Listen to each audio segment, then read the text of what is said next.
Hi everyone. I recently had somebody ask me on Instagram essentially what pantheism's proof of God is. And this was a person who was apparently doing a school project on pantheism, and they were coming at it from the perspective of a Christian. So they themselves were Christian, but they were writing this report about pantheism as a faith or belief or what have you. And yeah, this was kind of seemed to be their central question. This seemed to be what they were expecting to address in their paper was, in what way can we prove pantheism? How can we argue for pantheism? And their understanding for how best to argue for pantheism was in how to show that it proves that God exists. Now, I think, obviously this is coming from a Christian, and so I think that this question is inherently Christocentric. It's very much wrapped up in an Abrahamic/Christian understanding of faith as being central to religion, and also of God as being a sort of anthropomorphic figure who sort of can or cannot, be proved to exist.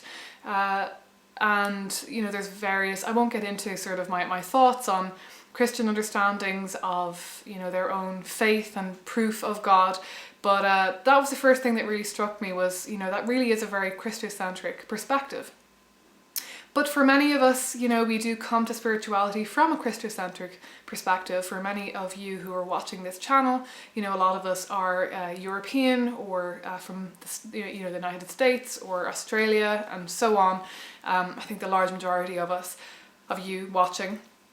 And so, we have been informed, the West has been informed by a very sort of Christian/Protestant perspective on faith and this idea of God as, I suppose, this idea that the reason that we practice religion being that we have a faith in God and that that particular religion has convinced us of the reality of God. So I just wanted to kind of touch on a couple of different thoughts that popped into my mind regarding this, because it's a subject that is kind of a little bit complicated when it comes to pantheism and definitely when it comes to paganism too. So I just want to really talk about this from my perspective as a pantheist. So first of all, I wanted to kind of say that when I actually first returned to my spiritual path. So I first encountered paganism as a 14 or 15-year-old. And at that point, I don't know if I was necessarily looking for proof. I suppose I was kind of wanting to play around with magic and see if I thought that there was any kind of truth or efficacy to that. But I wasn't really particularly concerned with the idea of, the reality of the gods. I think I was still in a phase of being fairly willing to accept their reality if other people if I thought that there were other people out there who believed in them. I certainly don't remember that being central. And I think, I'd gone through several years of atheism, but my atheism at that point was really just, I suppose it was a kind of Dawkins-esque atheism where it's not really so much about whether or not I thought that God or divinity was a thing or was,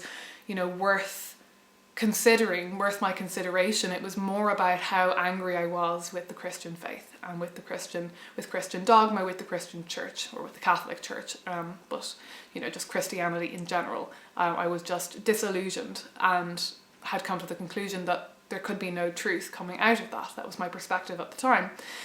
So my atheism was very much rooted in that. It wasn't necessarily rooted in a loss of faith in God, although the two things kind of came hand in hand to an extent.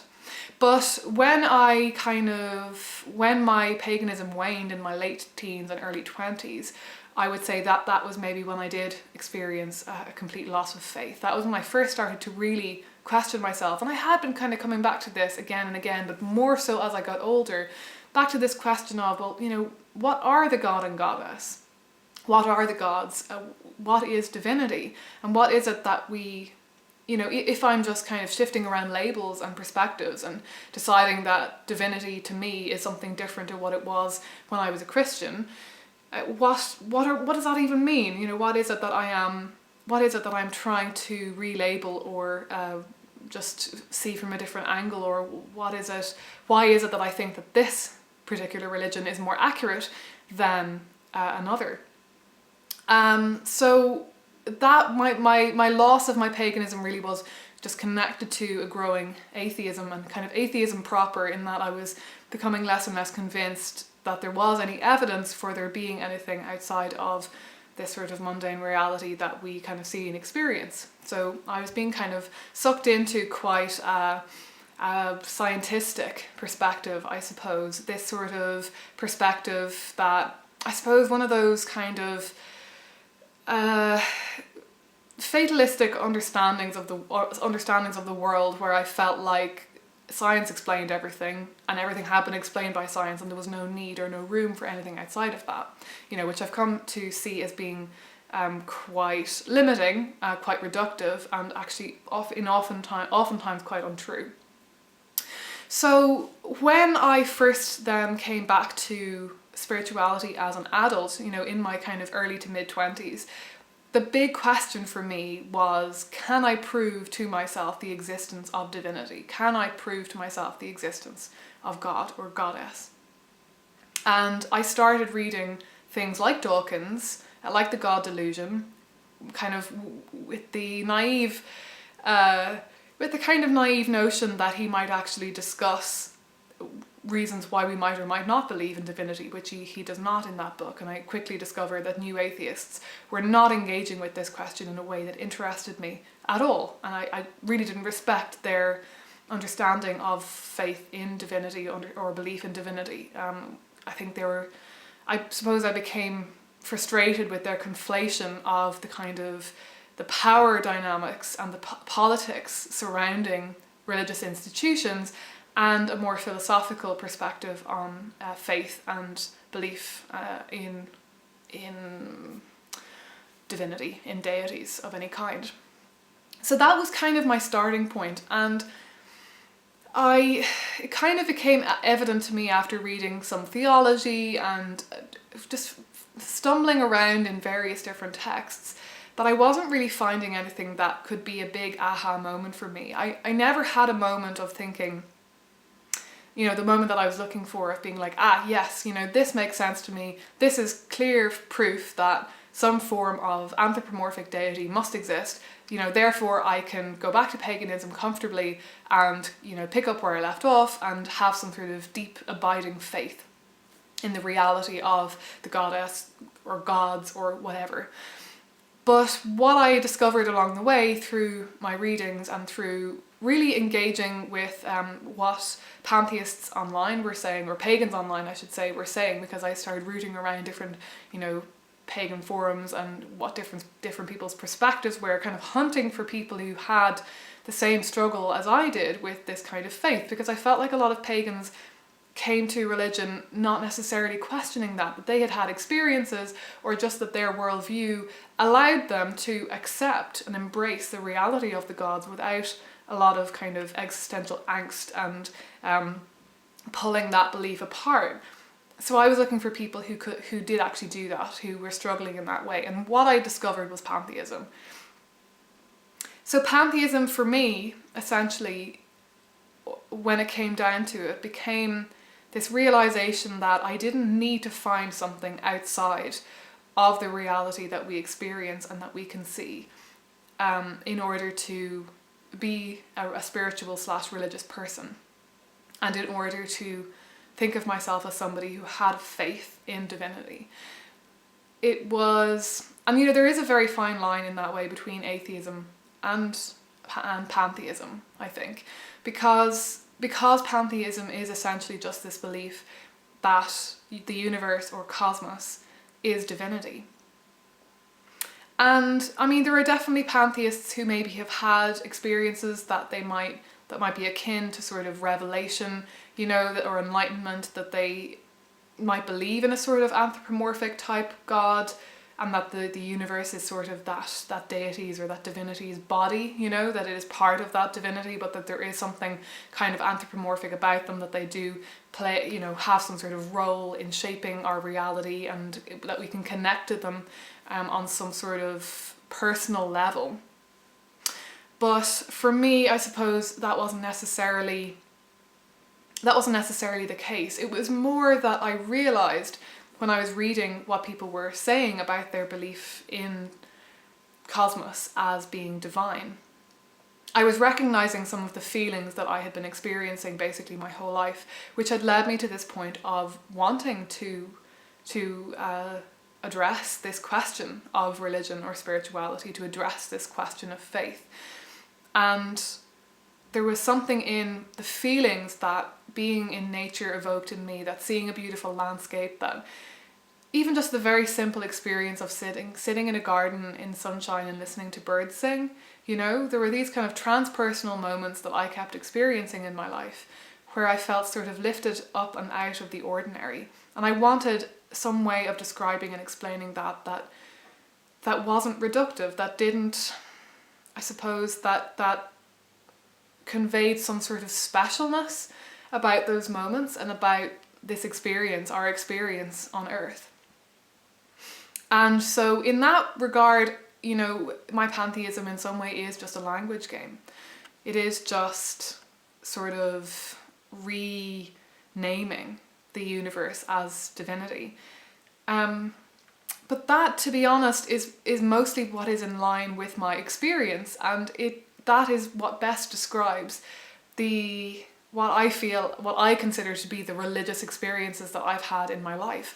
You know, none of them have really convinced me of the existence of a personal God, of some sort of, you know, conscious entity outside of myself who's kind of contacting me or anything. You know, none of my experiences have ever convinced me of that.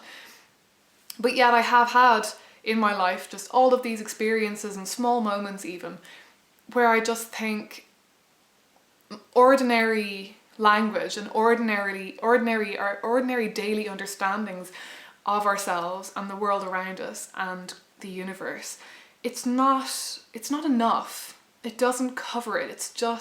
It's not encompassing this experience. This experience is just above and beyond all of that. And so I suppose to me, pantheism was kind of the answer to my question of how do I explain or describe these experiences that I have, and what kind of framework can I use to explore those feelings and explore that impulse that I felt I had. And I would really say that if you are feeling kind of really bogged down in wanting to think that your belief structure, your spiritual worldview can be proven, to really think about your relationship with, you know, your kind of intellectual relationship with this scientific understanding of the world, and to what extent that's really informing this impulse that you have to want everything that you believe in to be kind of provable.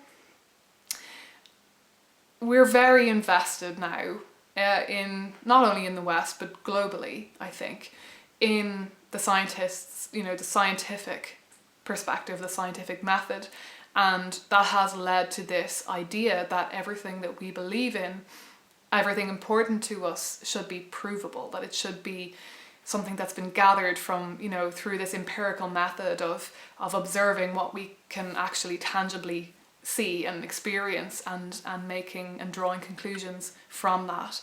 And, you know, there's reasons for that. Obviously, the scientific method has just given us so many tools and so much understanding on the world around us, and has enabled us to just develop incredible technologies and so on and so forth.